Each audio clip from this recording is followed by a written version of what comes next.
Almost 30 years ago, two graduate students at Stanford University, Larry Page and Sergey Brin, began working on a research project they called Backrub. That, of course, was the project that resulted in Google, but also something more.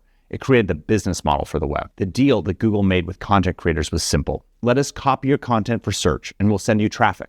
You, as a content creator, could then derive value from that traffic in one of three ways: running ads against it, selling subscriptions for it, or just getting the pleasure of knowing that someone was consuming your stuff. Google facilitated all of this. Search generated traffic. They acquired DoubleClick and built AdSense to help content creators serve ads, and acquired Urchin to launch Google Analytics and to let you measure just who is viewing your content at any given moment in time.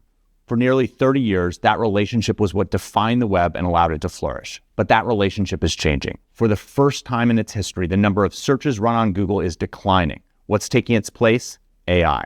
If you're like me, you've been amazed at the new AI systems that have launched over the last 2 years and find yourself turning to them to answer questions that in the past you may have looked to Google. While it's still early, it seems clear that the interface of the future of the web will look more like ChatGPT than a Spartan search box and 10 blue links.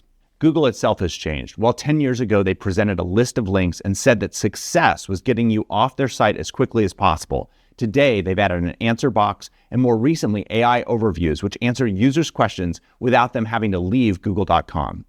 With the answer box, they reported that 75% of queries were answered without users leaving Google. With the more recent launch of AI overviews, it's even higher. While Google's users may like that, it's hurting content creators. Google still copies creators' content, but over the last 10 years, because of these changes to the UI of search, it's gotten 900% more difficult for content creators to get the same volume of traffic. That means it's 900% more difficult to generate value from ads, subscriptions, or the ego of knowing someone cares about what you've created. And that's the good news. It's even worse with today's AI tools. With OpenAI, it's 75,000% more difficult to get traffic than it was with the Google of old. With Anthropic, it's 300,000% more difficult. The reason is simple. Increasingly, we aren't consuming originals, we're consuming derivatives. The problem is whether you create content to sell ads, sell subscriptions, or just know that people value what you've created, an AI-driven web doesn't reward content creators the way the old search-driven web did. And that means the deal that Google made to take content in exchange for sending you traffic just doesn't make sense anymore. Instead of being a fair trade, the web is being strip-mined by AI crawlers with content creators seeing almost no traffic and therefore almost no value. That changes today, July 1st, what we're calling Content Independence Day. Cloudflare, along with the majority of the world's leading publishers, is changing the default to block AI crawlers unless they pay content creators for their content. That content is the fuel that powers AI engines, and so it's only fair that content creators are compensated directly for it.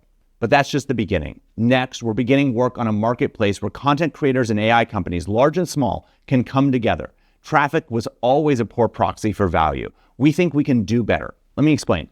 Imagine an AI engine is like a block of Swiss cheese. New, original content that fills one of the holes in the AI engine's block of cheese is more valuable than repetitive, low-value content that unfortunately dominates much of the web today. We believe that if we can score and value content not on how much traffic it generates, but on how much it furthers knowledge, measured by how much it fills the current holes in the AI engine's Swiss cheese, we not only will help AI engines get better faster, but also potentially facilitate a new golden age of high-value content creation.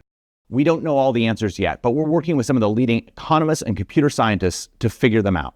The web is changing. Its business model will change. And in the process, we have an opportunity to learn from what was great of the web of the last 30 years and what we can make better for the web of the future. Cloudflare's mission is to help build a better internet, and I'm proud of the role we're playing in doing exactly that as the web evolves.